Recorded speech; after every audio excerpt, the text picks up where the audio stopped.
اور عبوری طور پر پاکستان آرمی میڈیکل کورس سے سیکنڈمنٹ کی بنیاد پر اسامیوں کو پر کرنے کی خواہش جو ہے وہ کی گئی ہے۔ اور سینئر افسر نے یہ بھی کہا ہے جناب، نام ظاہر نہ کرنے پر، کہ حاضر سروس فوجی افسران کی تعیناتی سے اسپتال کے زیادہ تر جو مسائل ہیں وہ حل ہو جائیں گے، تاہم سینئر ڈاکٹر اسے ایک بدقسمتی قرار دے رہے ہیں اور کہہ رہے ہیں کہ کرپشن کو بہانہ بنا کر ملک بھر کے بیشتر اداروں میں فوجی افسران کا تقرر کیا جا رہا ہے، اور اگر وہاں پر کوئی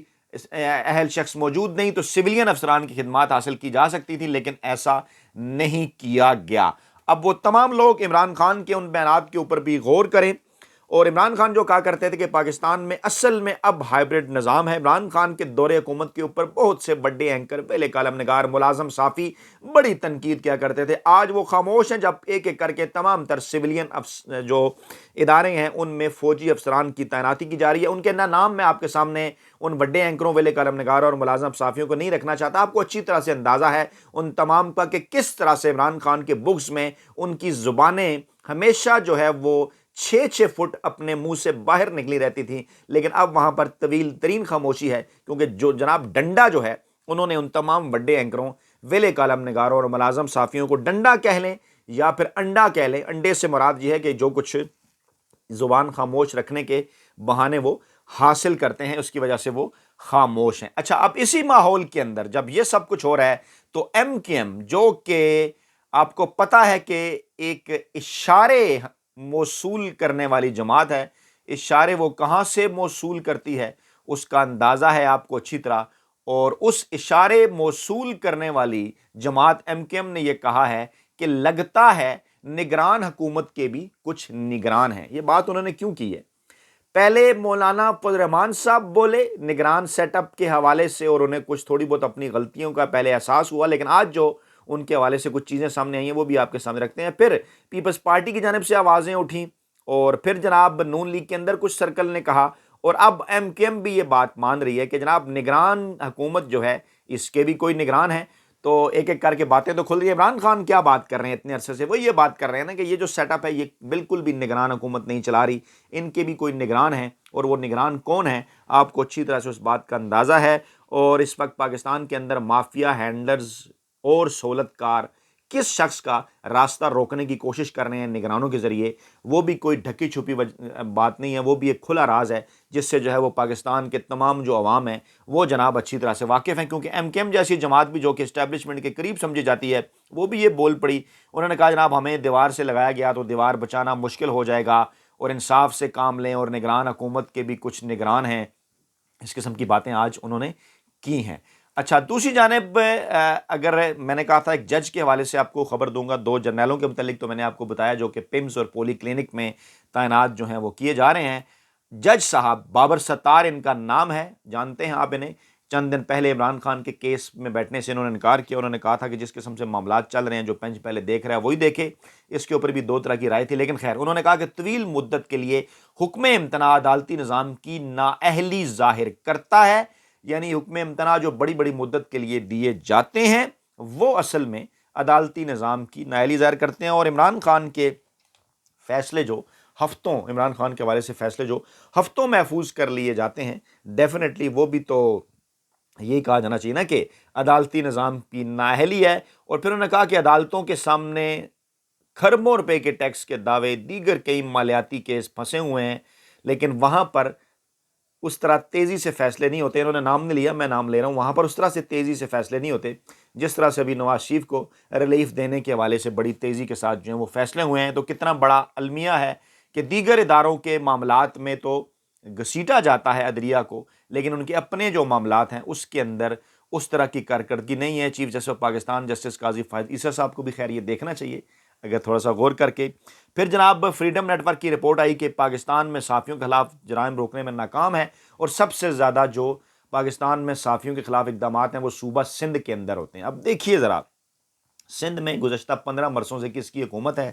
اب عمران خان کے دور حکومت کے اندر کوئی ایک واقعہ ہوتا تھا تو بڑے اینکر، ویلے کالم نگار، ملازم صحافی کس طرح سے بات کرتے تھے، بولتے تھے، اور اب فریڈم نیٹ ورک یہ کہہ رہی ہے کہ جناب بالکل پاکستان میں واقعات بڑی تیزی سے بڑھ رہے ہیں صحافیوں کے خلاف، اور سندھ میں ہو رہے ہیں، لیکن تمام جناب اس کے اوپر جو ہے وہ خاموش ہیں، اور پھر جناب سروے بھی آتا ہے، 3/4 پاکستانی کہتے ہیں کہ حکومت نگران جو ہے وہ مہنگائی پر قابو پانے میں مکمل طور پر ناکام رہی ہے، جبکہ دوسری جانب میڈیا میں بیٹھے ہوئے کچھ لوگ، کیونکہ نگرانوں کے بھی کچھ نگران ہیں اور نگرانوں کے جو نگران ہیں ان کے ہمارے ٹی وی چینلز والے ملازم ہیں، اس لیے یہ ایک ماحول بنا رہے تھے کہ جناب گزشتہ کوئی 2 ماہ کے اندر بڑا مہنگائی کے اوپر قابو پا لیا گیا اور پتہ نہیں کیا کیا اقدامات جو ہے وہ نگرانوں کے نگران کی جانب سے اٹھائے جانے کے بعد اس وقت پاکستانی عوام خوش ہیں، لیکن سروے تو یہ بتا رہا ہے جناب کہ پاکستانی عوام نے یہ بات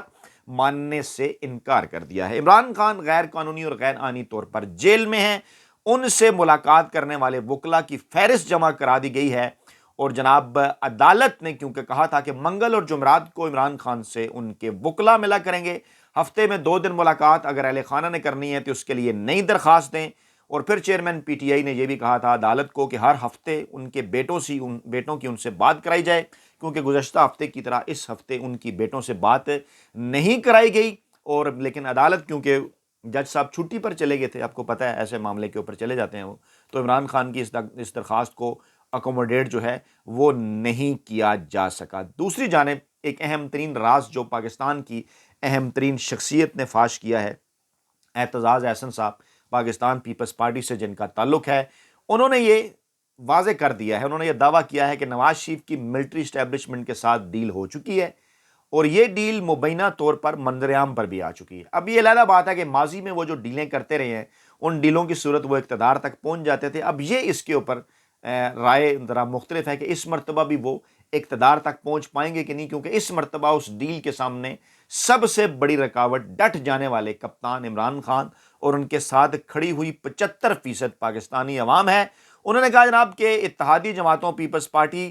کی جو اتحادی جماعت تھی، جب بھی نواز شریف کو موقع ملتا ہے وہ اپنے اتحادیوں کی پیٹھ میں چھرا گھومتا ہے، ساتھ چھوڑ دیتا ہے، اور نواز اور اسٹیبلشمنٹ کی ڈیل اب ایک کھلا راز ہے۔ مقتدر حلقوں کے ساتھ جس طرح کی ڈیل نواز شریف نے کی، اس میں اپنے علاوہ اس نے کسی کو اعتماد میں نہیں لیا، تمام سیاسی جماعتوں کو انہوں نے جو ہے وہ اکیلا چھوڑ دیا۔ برطانیہ سے واپسی کے بعد جس طرح سے ان کے ساتھ انصاف کے حوالے سے ایک ترجیح پریفرنس انہیں دے کر جس قسم کا انہیں ان کے ساتھ سلوک کیا جا رہا ہے، اور اس سے یہ واضح ہے کہ نواز شریف کو جھاڑ پھونچ کر وزیر اعظم بنانے کی تیاریاں ہیں، اور نواز شریف اگر وزیر اعظم بننا چاہتے ہیں تو پھر وہ کہہ دیں، مان لیں کہ ملک کے اندر اس وقت کوئی جمہوری نظام نہیں ہے، ویسے ہی اعلان کر دیں ان کا، اور انتخابات اگر آپ نے کرانے ہیں جنوری 2024 میں تو اس سے پہلے اگر آپ نے لیول پلینگ فیلڈ تمام تر سیاسی جماعتوں کو نہیں دینی، یہی کچھ کرنا ہے آپ نے نواز شریف کو جو آپ فائدے پہنچا رہے ہیں، تو پھر اس قسم کے الیکشن کا جو ہے وہ کسی قسم کا کوئی فائدہ نہیں، کیونکہ اس وقت سب کو اس بات کا اندازہ ہے طبی بنیادوں پر کس طرح سے نواز شریف ملک سے باہر گئے تھے، پھر کون سی بنیادوں پر نواز شریف پاکستان کے اندر واپس آئے، اور پھر جس طریقے سے ان کے اوپر سے کیسز ختم کیے گئے، سب کو اس بات کا اندازہ ہے کہ اس کے پیچھے کون ہے، اتنی تیزی انصاف کے معاملے میں کیوں کر اور کیسے جو ہے وہ کی جا سکتی ہے، یہ کوئی جو راز نہیں ہے، اس بات کا تمام تر جو پاکستانی عوام ہے اس کو اندازہ ہے۔ اچھا، اب بات کر لیتے ہیں، مولانا فضل الرحمان سے ملاقات کی تھی پاکستان تحریک انصاف کے ایک 4 رکنی وفد نے، تصویریں بھی آئیں، اسد کیسر نے کہا ہم تعزیت کرنے کے لیے گئے تھے، کوئی سیاسی بات چیت نہیں تھی۔ آپ میں سے کافی سارے لوگوں سے میں نے رائے لی تھی، آپ نے کمنٹ کیا تھا کہ مولانا فضل الرحمان وار ضرور کرے گا، صحیح ثابت ہوئے آپ کو میں مبارکباد دیتا ہوں، آپ کی جو سیاسی سمجھ بوجھ ہے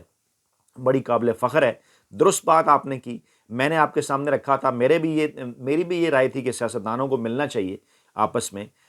لیکن مولانا فضل الرحمان نے ایک بار پھر جو ہے وہ چھوٹے پن کا مظاہرہ کیا۔ آج پھر جب انہوں نے جلسے سے خطاب کیا کوئٹہ کے اندر تو معاملات کو اب فلسطین کے حوالے سے جلسہ تھا، وہاں انہوں نے یہ کہا کہ جناب ہم نے پاکستان کے اندر اسرائیل کے ایجنٹ کو شکست دے دی ہے، اسرائیل کو بھی شکست دیں گے، اور انہوں نے کہا کہ پاکستان کے اندر جو یہودیوں کا ایجنٹ ہے وہ آج کل مکافات عمل کا شکار ہے۔ اچھا، اب اس کے اوپر میں بڑی دلچسپ بات آپ کو بتاؤں،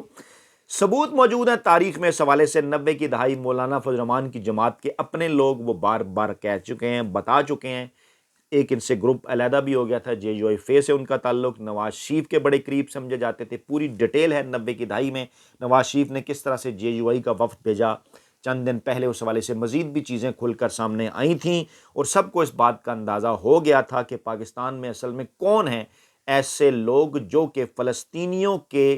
کا جو موقف ہے، جو قائد اعظم رحمۃ اللہ علیہ کے زمانے سے ہے، جس کے اوپر عمران خان بھی بات کرتے ہیں، اس سے ہٹ کر اسرائیل کے ساتھ تعلقات بنانے، ان کو تسلیم کرنے کے حوالے سے اتنے زیادہ وہ ایکٹیو کیوں ہیں. ایک پوری تاریخ ہے اس پلیٹ فارم پر میں آپ کے سامنے رکھتا رہا, نواز شریف کے بھی انٹرسٹ. اور جو مولانا فضل الرحمان نے کہا نا کہ یہودیوں کا ایجنٹ پاکستان میں مخافات عمل کا شکار ہے, مجھے اس کے اوپر بڑی ہنسی آئی, کیونکہ مخافات عمل کا شکار تو اس وقت مولانا فضل الرحمان صاحب ہیں, کیونکہ گزشتہ تمام اگر 4-5 حکومتیں دیکھ لیں تو ہر دفعہ وہ اقتدار کے اندر ہوتے تھے اور دوسروں کو وہ ایجنٹ قرار دیا کرتے تھے. لیکن بڑا طویل عرصہ ہو گیا, اب وہ یہ دیکھیں نا پی ڈی ایم کے اندر جو تھوڑے سے انہوں نے مزے لیے, اس کے علاوہ ان کے گزشتہ جو 4 سال تھے وہ کس طرح سے گزرے, آگے بھی انہیں نظر آ رہا ہے کہ ان کے لیے کچھ بھی نہیں ہے. تو اصل میں مخافات عمل کا تو وہ شکار ہیں, اور انگلیاں مولانا فضل الرحمان صاحب کی جانب ہی اٹھ رہی ہیں ان کے ماضی کو دیکھتے ہوئے. اپنا بہت خیال رکھیے گا, دعاؤں میں یاد رکھیے گا. نئی ویڈیو کے ساتھ جلد حاضر ہوں گے. اللہ نے کے بعد.